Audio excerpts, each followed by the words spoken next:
Hello, Peter. Got your brake booster torn apart.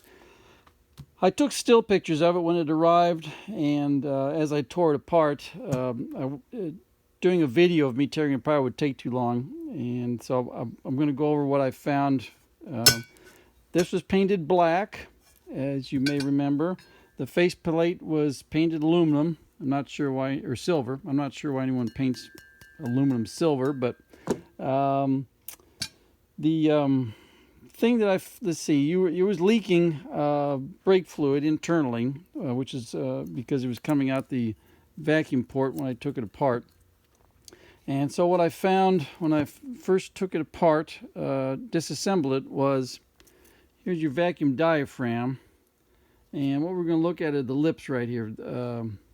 As you can see, the lips are not as wide as a new diaphragm. You're not as pronounced.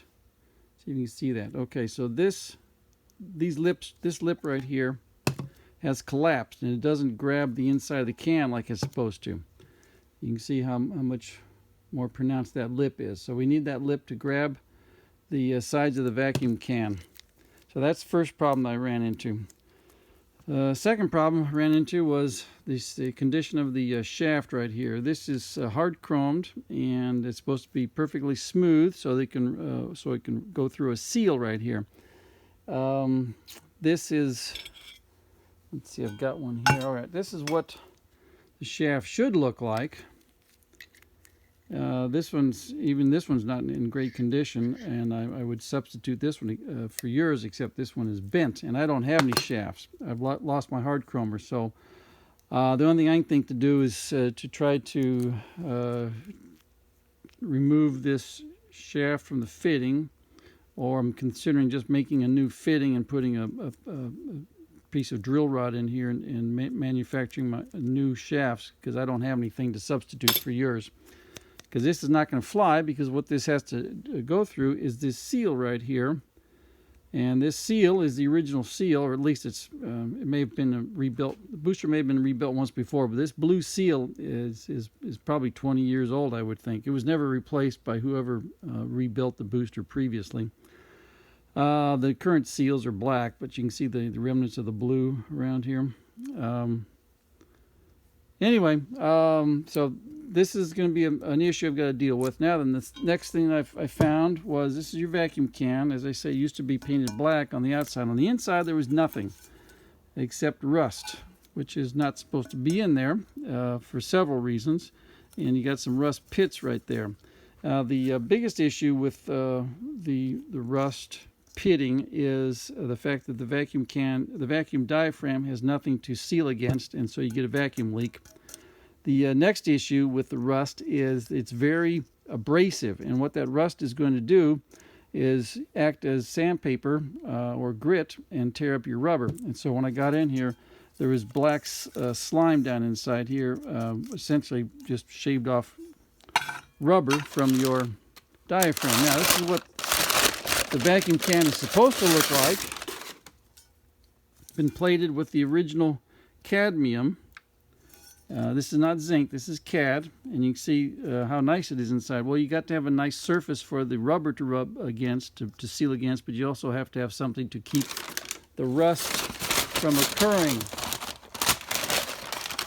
So that's an issue. Now then, so this would get plated, and then we'd do something to take care of the rust pits in your vacuum can.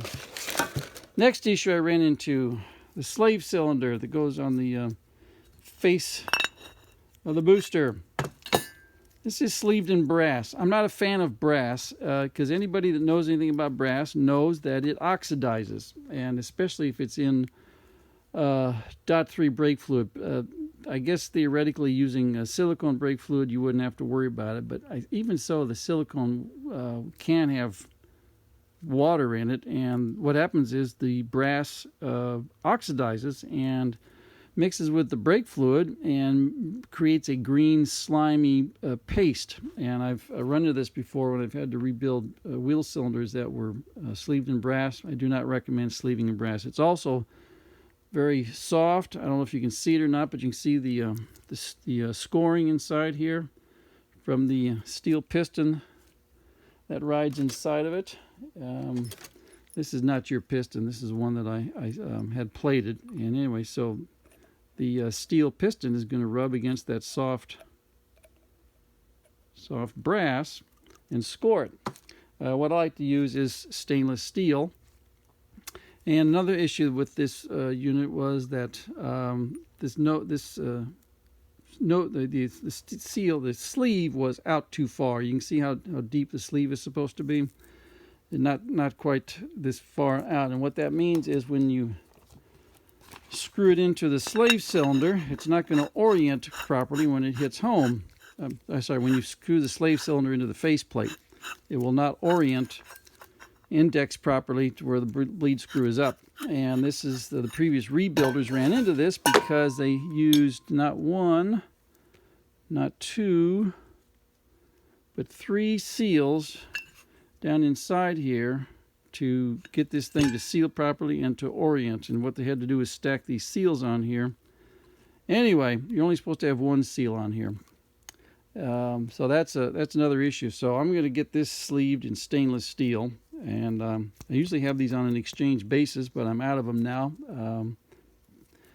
So that's something I have to send out and deal with. They also sleeved in brass this little guy right here, the little housing for the control piston. And again, this has brake fluid in it, and the brake fluid is going to get gummy since you're supposed to use .3 on these old 190 SLs. So I don't know anybody right now that will sleeve these in stainless. So I got to work on that or find a substitute for you. Also, this is the spring that goes inside the booster, and ordinarily it has a piece of blue heat shrink on it. And since the booster was leaking internally, that means that brake fluid gets inside this heat shrink plastic coating, and as you can see, the spring is rusted up here at the top where it didn't get any brake fluid in there to degrade it. It looks like the original spring, just a little bit of light rust, but down here it got heavy rust. So this will get cleaned up, painted, and then a new heat shrink will be installed on it. Something else I didn't like was this is the vacuum hose that connects the part at the top, where the air filter is, to this part of the booster, and this is the wrong hose. The correct hose is available. This is what the correct hose looks like. There's a much thicker sidewall designed. It's actually vacuum hose designed to do the job. This, I'm not too sure about this. This might have worked, but when it got hot, this was going to collapse. So you can have we'll put the correct hose back on. Another thing that ran into, let's see, here's all the parts off your booster, and you can see they're all just no plating on them, no coating. They were just painted. This is the leftover of the paint from when they rebuilt it. So I'm not a fan of that. What I do is get everything plated with the cadmium so that you have protection and originality. Another area that we deal with is, this is the air filter assembly. It goes on top of the booster like this. Again, this was painted silver, not sure why. And then these units have, there's a gasket, a seal right here, and there's one underneath this cap right here, and they have to hold vacuum. And after 40 or 50 years, these things don't do their job, so we rebuild them and either leave them the natural color or have them plated yellow. Just depends on the type of material. Anyway, this is what they should look like with a new poppet valve inside there. Also, this is the diaphragm that goes inside this unit right here, and for some reason, I don't know why they got paint all over it. It just doesn't make sense. But it's got silver paint on it. It's supposed to be a black diaphragm without any paint on it. I don't know what's going on, but I don't make any secret of how to rebuild these things, and I'll tell anybody anytime how to rebuild them. So whoever was doing this job, they are welcome to contact me so I can tell them how to rebuild these things properly. Another thing I found that was curious was there's supposed to be an O-ring seal that goes all the way around here, and I only found parts of it, so I don't know how this thing was sealing up. I found just a couple of segments of it. I don't know where the rest of it is. So very, very interesting, but I'll be happy to share my information with anybody and everybody that wants to know how to rebuild these things properly, because this really was really just making me mad as I was taking this thing apart. You had the wrong bleed screws in there. That's correct bleed screws are available. This is what they look like. Big difference. Oh, let's see what else. So, trying to think. What am I forgetting here? Oh yeah, I know what I'm forgetting. Your booster is very old in terms of when it was made, because originally it would have had a leather diaphragm inside here.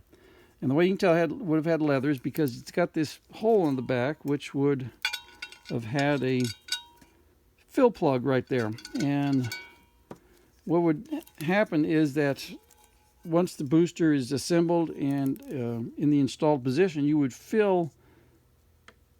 pour in here mineral oil until it started to come out, and then you'd put your cap in there. And what that mineral oil did was to keep the leather seal, the leather diaphragm inside here lubricated. Let me see if I've got one over here. I'll show you what it looks like.